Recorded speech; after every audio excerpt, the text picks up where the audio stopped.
to take the AP exam this year. Okay, so let's check back in with what you learned yesterday with Mr. Murphy. He left you with this homework problem, which is quite a lengthy one. So let's just jump right into it here. Okay, so here's what it says.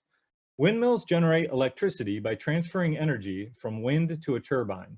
A study was conducted to examine the relationship between wind velocity in miles per hour and electricity production in amperes for one particular windmill.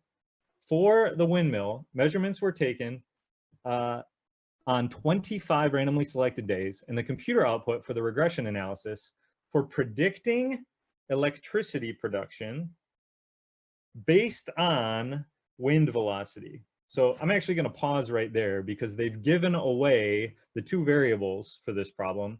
And I think I can identify which one is X and which one is Y, because I know that we are typically trying to predict the Y value from the X value. And in here, they're trying to predict electricity production. That means that's going to be our Y variable. Based on the wind velocity, that's going to be our X variable. Okay, let me continue on here. The regression model assumptions were checked and determined to be reasonable over the interval of wind speeds represented in the data, which were from 10 miles per hour to 40 miles per hour. So I think what they're saying here when they say assumptions were checked is that what we've been calling the conditions, and remember there are 5 of them, those have been met, so we don't actually have to go through and check the conditions, which is kind of nice. So we have our computer output here. Let's identify a couple of things here in the computer output. First of all, I do want you to know that the X variable will always be represented below the word constant, and we actually knew that the wind velocity was going to be the X variable. And then that first column of numbers is going to tell us 2 things that will likely be very important for us: the y-intercept for the LSRL and the slope for the LSRL. And I hope you learned with Mr. Murphy yesterday that this value right here is one that we just might need. That's what's called the standard error of the slope, or SEB. Now, there are some other numbers there that we haven't really talked about, but I'm hoping by the end of the lesson today that some of these numbers make a little bit of sense to you. So let's jump into part A here. Okay, part A says, use the computer output above to determine the equation of the least squares regression line. Identify all variables used in the equation. Okay, we know our y-intercept, we know our slope. This is easy. It's y equals the y-intercept, which is 0.137, plus the slope, which is 0.240 times x. Now, it does say identify all variables used in the equation, and what they want there is to know what x represents and what y represents. So I actually try to get in the habit, instead of writing x, I'm going to write what x represents, which is wind velocity. And instead of writing y, I'm going to write what y represents here, which we know is the electricity production. So I'm just going to write it as electricity. Now, the other thing that I think is really important here is that we are trying to predict the electricity from the wind velocity. So I'm going to put a hat on top of the electricity, showing that that is a predicted electricity value based on the wind velocity. Okay, let's move to part B. How much more electricity would the windmill be expected to produce on a day when the wind velocity is 25 miles per hour than on a day when the wind velocity is 15? Show how you arrived at your answer. Okay, there are 2 different approaches to this particular problem. I'm going to show you the long way, and then I'll show you the short way. Okay, the long way is to just go ahead and figure out what the predicted electricity would be for each one of these speeds. So let me start with a speed of 25 miles per hour. And I know I can predict the y value, or the electricity, using the line of best fit. So 0.137 plus 0.240 times the wind velocity. And we want to check that for a 25 mile per hour wind velocity. And that's going to give you about 6.137 amperes is the electricity that would be produced. Now that's for a 25 mile per hour wind. Let's now check it for a 15 mile per hour wind. And all that means is I got to plug in 15 for x this time. So same equation, but now I'm just plugging in my 15, and that's going to give me a value of 3.737. And we want to know how much more electricity was generated on the day with 25 miles per hour. So we just need to take the difference between these two. So I would do, let's see, 6.137 minus the 3.737. and that's going to give me about 2.5 amperes, right? I'm sorry, 2.4 amperes. So that would be my final answer. That is the additional electricity from 25 miles per hour than 15 miles per hour. Now that's the long way. I told you there was a short way. And the short way has to do with this value right here, which is the slope of the line of best fit. And if you think about the interpretation of that slope, it tells you for an increase of 1 in x. So for an increase of 1 mile per hour in the wind velocity, we would predict that the electricity would increase by 0.240. Now, that value, that 0.240, is the predicted increase in the electricity if we increase by 1 mile per hour. But we want to increase by 10 miles per hour, from 15 miles per hour to 25 miles per hour. So we would have to take that value and multiply it by 10. And sure enough, you're going to get that same answer of 2.4. So you actually could have justified this in two different ways. You could have used the slope, or you could have just plugged in values into the line of best fit here. All right, let's look at part C. Part C says, what proportion of the variation in electricity production is explained by its linear relationship with the wind velocity? Now, I'm hoping that this one rings a bell. This is an interpretation that you just sort of have to know. It is the variation in y that can be explained by the linear relationship. And what we're looking for there is the r squared value, okay? And you want to make sure that in your computer output, you're picking the r squared value, not the adjusted r squared value. And we see that r squared is equal to 0.873. And sure enough, what that's telling you is that 87.3% of the variation in y can be explained by the linear relationship. And that's really all we need there, is a percent. Well, I suppose they're asking for a proportion. So scratch that. We could write it as 0.873 if they ask for a proportion. Okay, last part here, part D. Is there statistically convincing evidence that electricity production by the windmill is related to wind velocity? Now you see this convincing evidence, and that is a very big clue to you that you're going to need a significance test. And we have not yet talked about how to do a significance test for a slope. In fact, that's what today's lesson is all about. So I am not going to answer this question yet. You will see this question again later. So I think that's a perfect segue into today's lesson. We are ready for the lesson overview. This is where I will talk through the learning targets. And then at the very end of the lesson, we will come back to these 3 learning targets just to check to make sure that we hit everything that we needed to. So here we go. Learning target number 1, check conditions for performing inference for the slope of a population LSRL. Well, lucky for us, we've been doing that for a couple of days now, and I think that part's going to go fairly quickly. And then the big one here, learning target number 2, we got to be able to do a significance test for slope.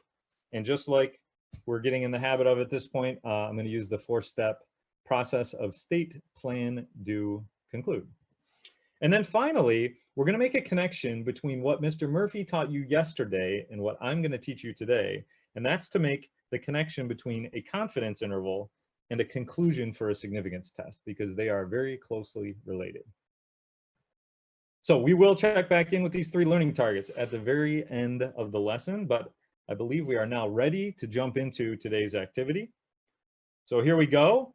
The question of the day today is, does seat location matter? And honestly, this is a real thing that teachers think about, right? We have to make our seating charts. Who should we put where? Who do we sit next to who? And some teachers think, you know, it doesn't make any difference where the students sit. While there are some teachers that think very, very carefully about where they sit their students.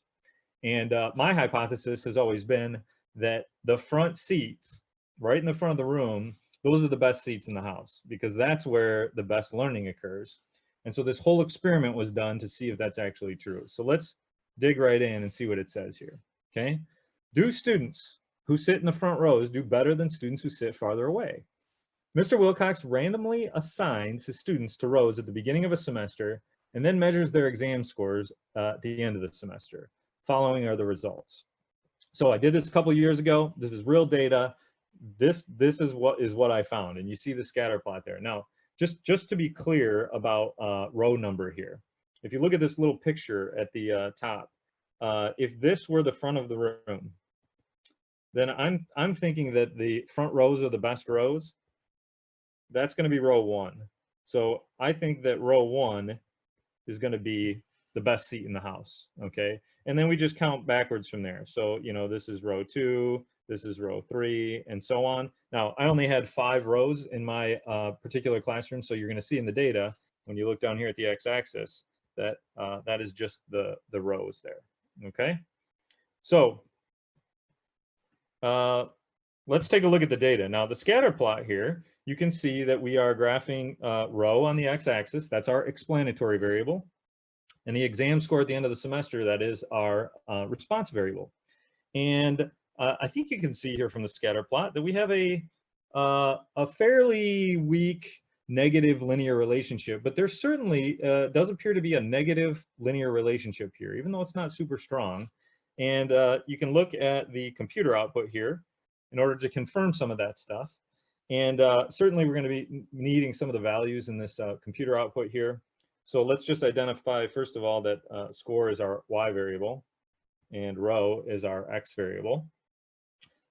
We know that this first number that's being given to us is the y-intercept, and we know the second value that's being given to us is the slope. And hopefully from yesterday, you know that this value right here is the standard error of the slope, and we just might need that for some of the work that we're going to be doing here. So as I predicted, you can see from the data that there is a negative relationship. The further back you are in the classroom, it appears the lower exam scores you get at the end. So let's dig into a couple of questions here. Okay, question number 1. Is this an observational study or an experiment? Okay, definitely for this one, it is an experiment. And the difference between an experiment and an observational study is that the researcher or whoever's collecting the data has to randomly assign treatments to the subjects.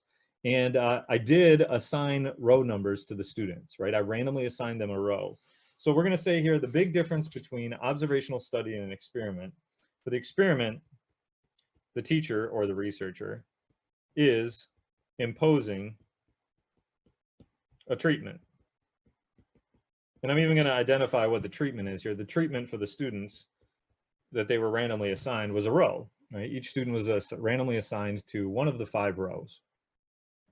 Now, second question related to that, why is it important to randomly assign the students rather than letting each student choose their own seat? So why is it important that we do this? Well, if you think about it, if I just let students sit wherever they wanted to, some people might say that the more studious students who really, really want to do well would come right up front.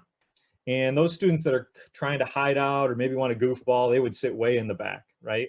And then at the end of the semester, if I noticed that the students in the front rows were doing better than the students in the back rows, I wouldn't know if it was because of the row that they were in or if it was because of some other variable, like how motivated they were to learn, right?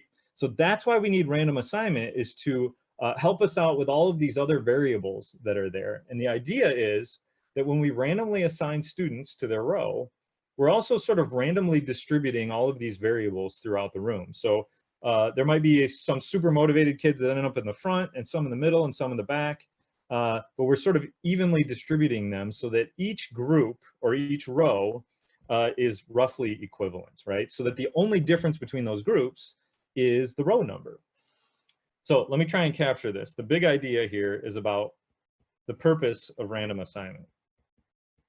And the reason we want random assignment is because it creates roughly equivalent groups, right? So all the students in row 1 and row 2 and row 3 and row 4 and row 5, those 5 groups should be roughly equivalent in terms of all these variables, right?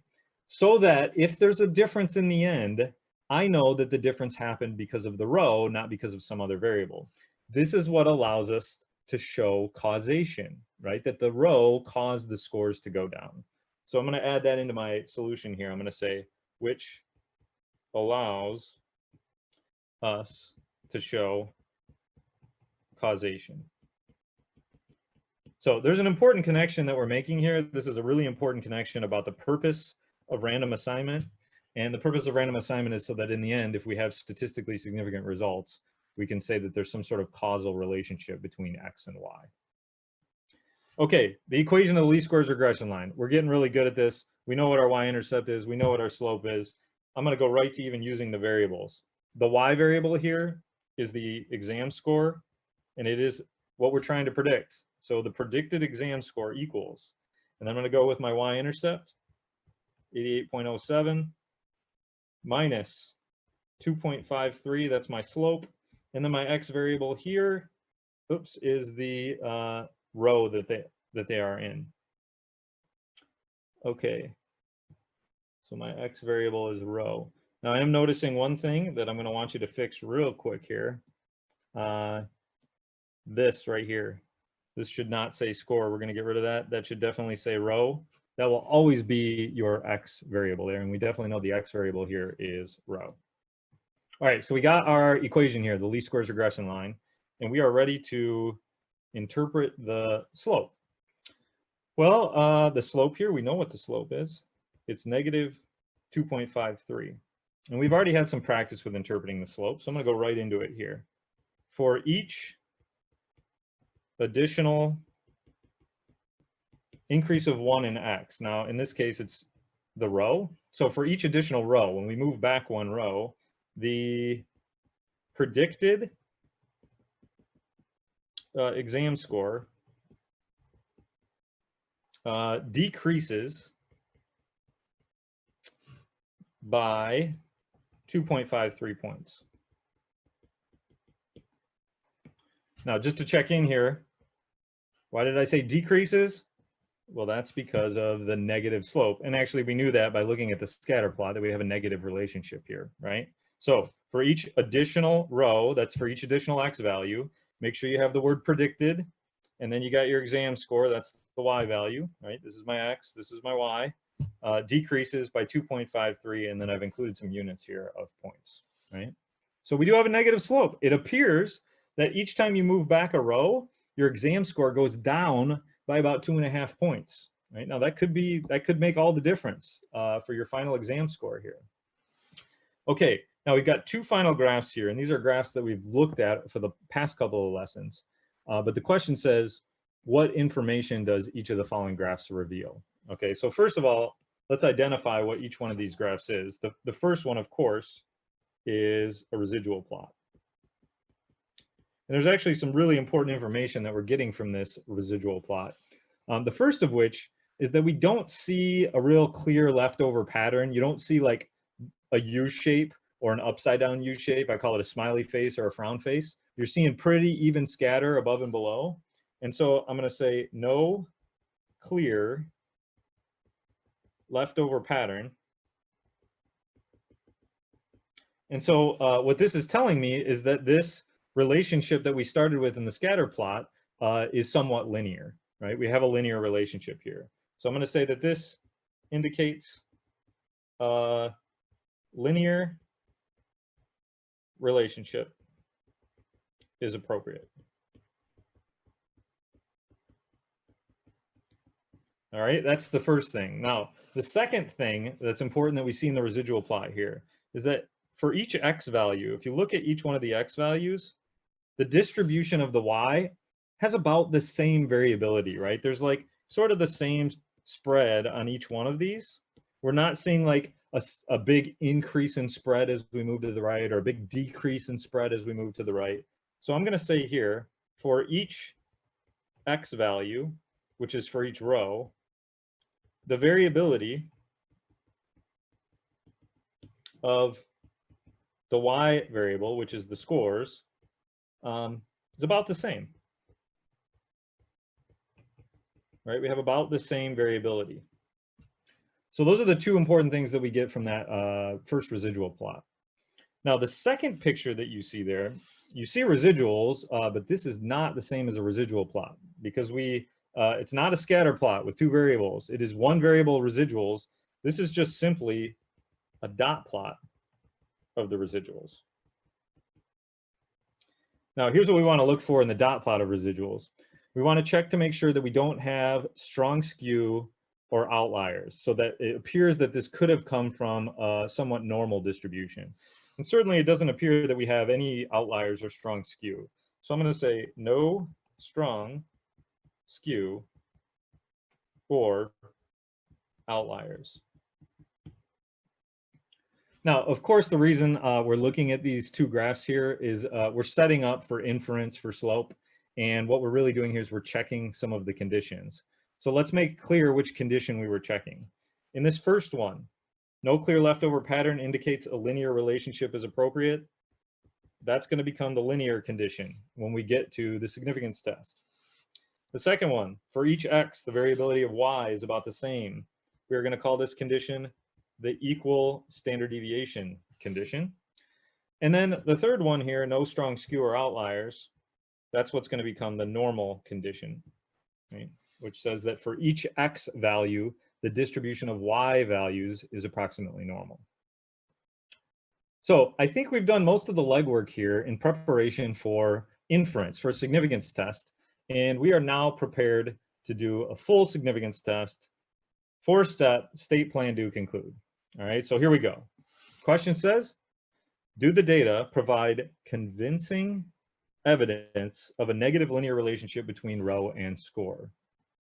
Now, before we jump right in, let's talk about this idea of convincing evidence. And maybe before we talk about having convincing evidence, we want to check to make sure that we just have some evidence to begin with.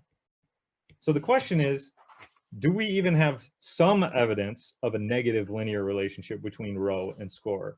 And certainly we saw on the previous page that we do have some evidence, right? The slope that we were given is a negative slope. So I'm going to say some evidence because the slope value, which was negative 2.53, is negative, right? It's less than 0. So that's telling me that I do have some evidence, right? But maybe that slope value of negative 2.53 happened purely by chance just because of the random assignment, and rho doesn't really have any relationship with exam score. So in order for us to check whether we have convincing evidence, this is why we need a significance test, right? This is what we need the p-value for, is to be able to make a decision about convincing evidence.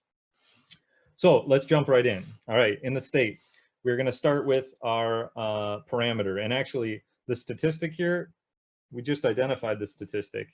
The statistic is our b value, which is negative 2.53. Now, that is a statistic based on a sample or based on a particular random assignment. The parameter that we're trying to estimate is the true slope for the population LSRL, which we call beta. So let's clearly identify what beta is here. It is the true slope of the population LSRL. And then I need to get some context in here. So I'm going to say for x equals rho and y equals score. Right? That's the parameter. And then, of course, we're going to use that parameter to write our hypotheses here. Okay? And the null hypothesis is going to say that there is no relationship between rho and score. And we are going to try and find evidence against that claim. Now, here's how we're going to write it. If there is no relationship or no linear relationship between those two variables, then that slope would be 0, right? A beta equals 0 would say that there is no linear relationship. Now, the alternative hypothesis is the claim that we're trying to find evidence in favor of. And in this case, the question says, is there convincing evidence of a negative linear relationship? Well, a negative linear relationship would mean that beta is less than 0. So in words, this would be a negative linear relationship. Now, that alternative hypothesis can be one-sided or two-sided. That's always going to depend on the wording of the question. We've clearly identified from the wording of the question that we want a one-sided, less than 0 alternative hypothesis. Okay, our alpha level is not given to us, so by default, we're going to go with 0.05. Quick note, this is not the same as the alpha, which is the true y-intercept of the population LSRL. This is the significance level alpha, right, 0.05. Okay, Let's move to our plan. First of all, the name of the procedure. Okay, this is a one sample procedure, right? We don't have two different samples here. And this is a t-test for slope. So we are going to end up with a t-distribution. When we get down to finding our p-value, we'll need to use a t-distribution for this one. And you did a t-interval yesterday, right, for slope, for estimating slope. Okay, I think we're pretty good with these conditions here. So let's just move pretty quickly through this. For the linear condition, we're going to say that the scatter plot is fairly linear. And I'm going to provide a second justification, which is based on the residual plot. Remember, the residual plot had the even scatter above and below with no clear pattern. So I'm going to say, and the residual plot shows no clear pattern.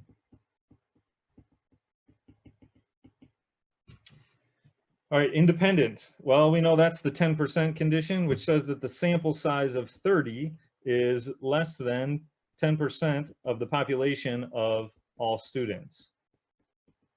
But hold up. Why are we checking the 10% condition? We check the 10% condition when we are sampling without replacement and we're worried about independence.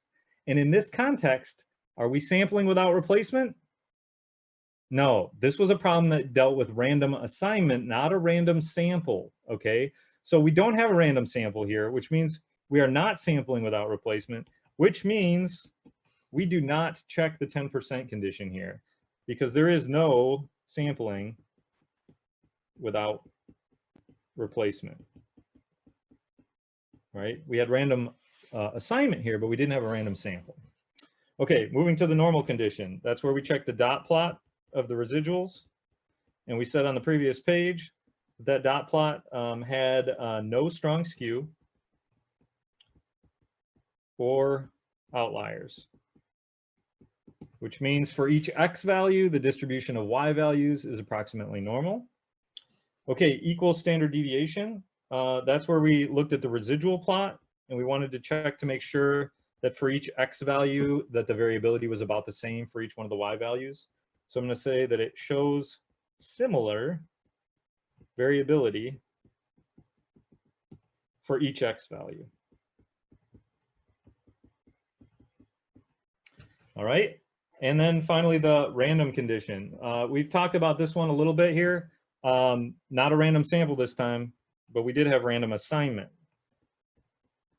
And this is what introduces the variability into the statistic, is the fact that every random assignment would produce a different value for the statistic. So with our conditions satisfied, we are ready to actually do a calculation, all right? Now, this is going to look very familiar to some of the work you've done previously in the course. The general formula is always the same. This is given to you on the formula sheet on the AP exam.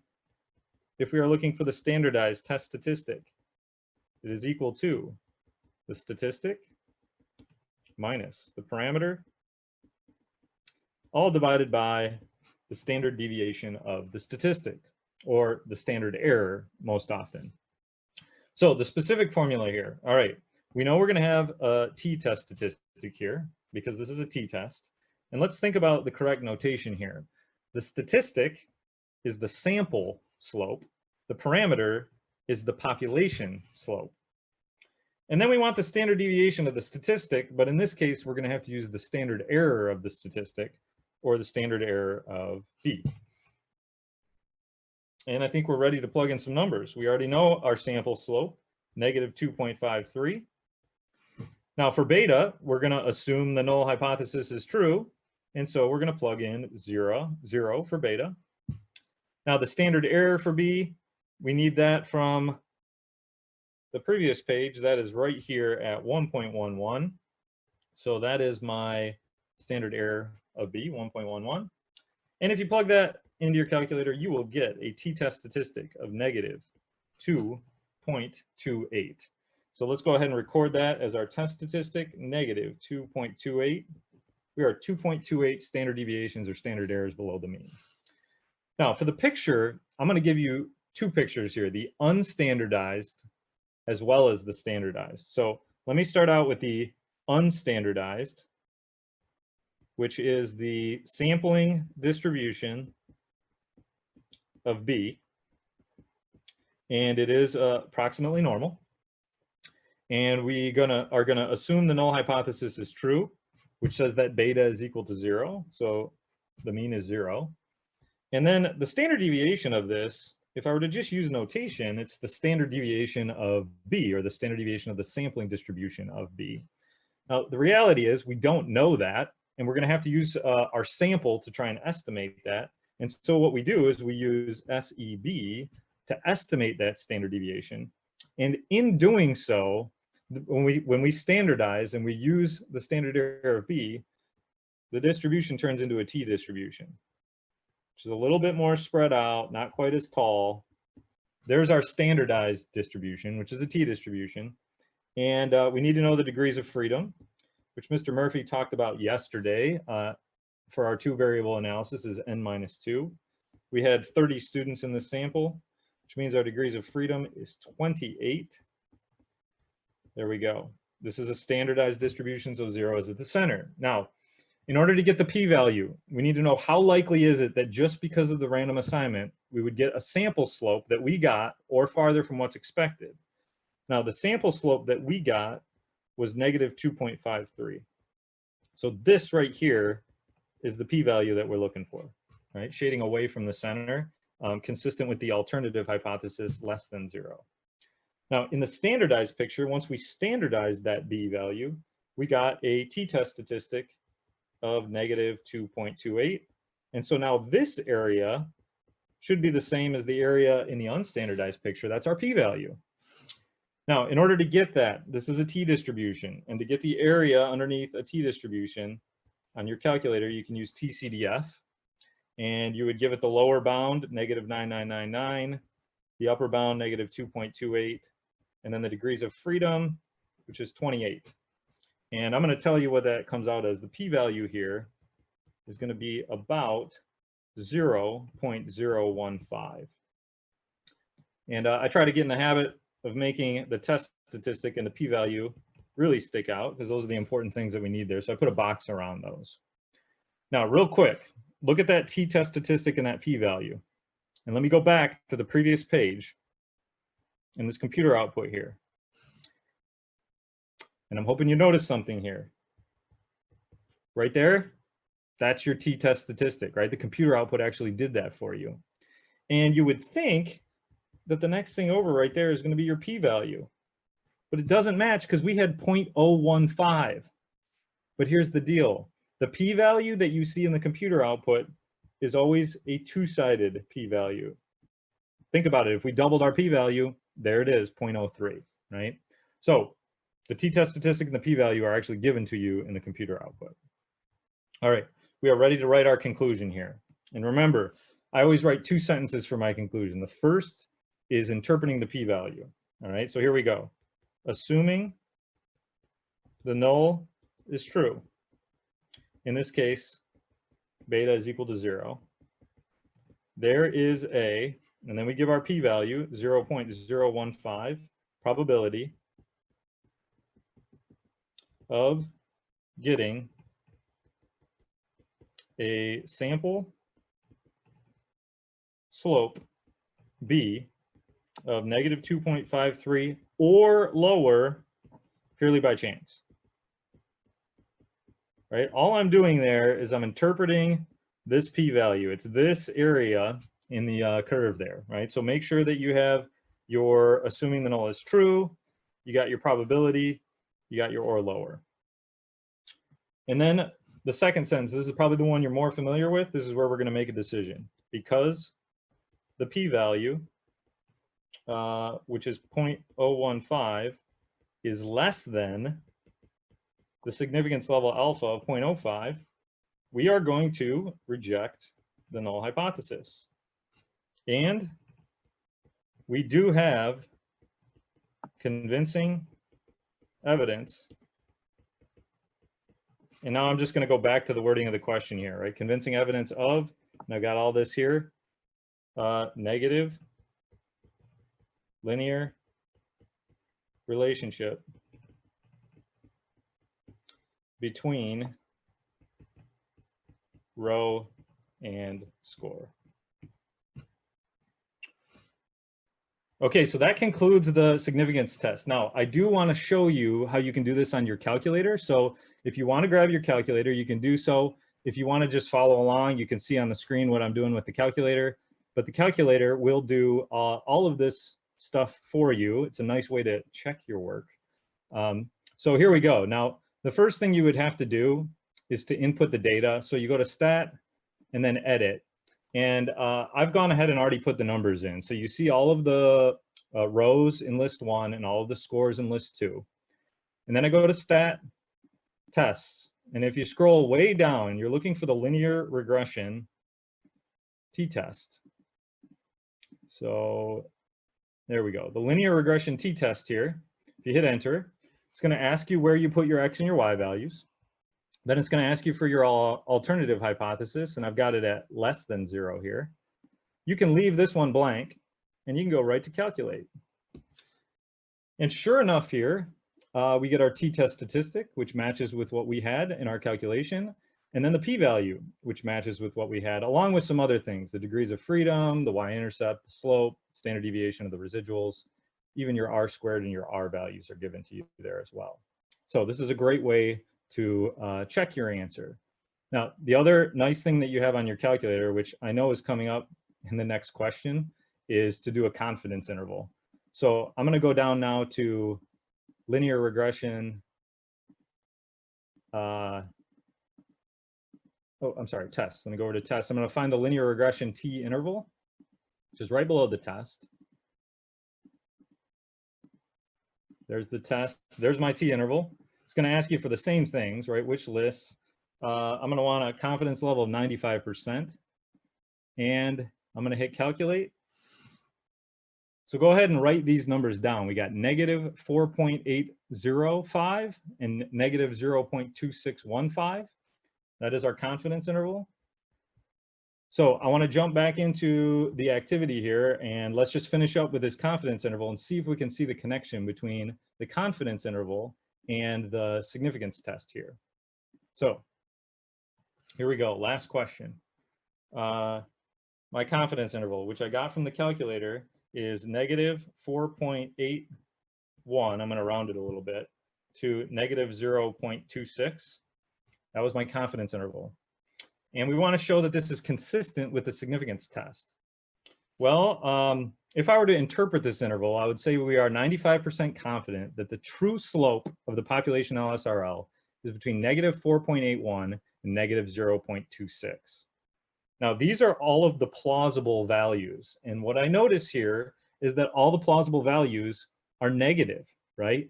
So we're fairly confident that this slope is negative. And the value that I don't see in there is the null hypothesis value, which is 0, or any positive values there. So clearly we think there's a negative value here. So the decision we would make, because that 0 is not contained within the interval, and I'm going to write this down, because 0 is not in the interval, that means we don't think 0 is a plausible value, and we would reject the null hypothesis here, right? Because the null hypothesis says that beta is equal to 0.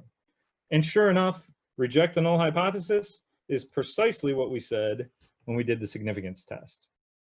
Now, just to be clear, when you're making this connection, you should really be making it with a two-sided test, right? And we had a one-sided test, but if you think about it, the two-sided test would have given a p-value of 0.03, and we would have made the same decision, right? Reject the null hypothesis.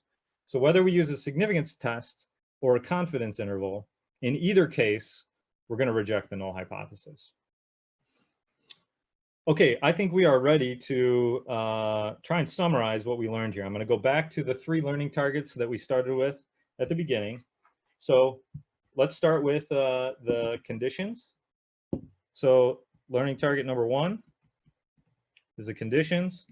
I'm hoping at this point, after a few days of doing this, you feel pretty comfortable. You know the acronym. LINER is going to remind you of what your 5 conditions are. That is the linear condition, the independent condition, or the 10% condition, only if you're sampling without replacement, the normal condition, the equal standard deviation condition, and the random condition. So I'm hoping those feel pretty comfortable for you at this point. Learning target number 2 was to be able to do the significance test as a full 4-step. I'm just going to highlight a couple of parts of this. Okay, first of all, the null hypothesis is going to say there's no linear relationship, beta equals 0. Now the alternative hypothesis could be one-sided or two-sided depending on the wording of the question. So it might be beta is greater than 0, it might be beta is less than 0, it might be beta does not equal 0. You got to look at the wording of the question for that one. All right, the other thing that I think is important in this 4-step process is the formula that you need for this. So we know the general formula for a test statistic is statistic minus the parameter all over the standard deviation of the statistic or the standard error. And for us, it's going to be a t-test statistic here. We're going to use the sample slope b minus the population slope beta all over the standard error of b. And I'm going to point out a couple of things here. This value is most likely going to be 0 from the null hypothesis, right? And this value right here, it's not likely you'll have to calculate that. You'll be able to get that right from the computer output. And then we've got our last learning target number 3, which is to connect the confidence interval to the significance test. So here's the deal. You're always looking for the null hypothesis value when you make a confidence interval. If it is not in the interval, right, which was the case here, if it's not in the interval, we don't think that that is a plausible value, and we will reject the null hypothesis. Now, on the other hand, if that null hypothesis value is in the interval, well, then we think that it is a plausible value, and we fail to reject the null. And I guess I'm going to make a little point here. This is for a two-sided test, right? If you're comparing confidence intervals to significance tests, you want to make sure you're looking at two-sided tests. Okay, that brings us to the final question here, which is the check your understanding. This is your homework problem. Should look pretty familiar to you. We may have even talked about it earlier today, but you're going to answer the final question of this, right? And Mr. Murphy will check in with you on this one tomorrow. I appreciate y'all checking in today. I hope you learned something. If you feel like you got something out of today's lesson, make sure you give me a thumbs up down there. That'd be excellent. Please check in with Mr. Murphy tomorrow. He'll be doing some AP exam practice with you. And then I will see you again on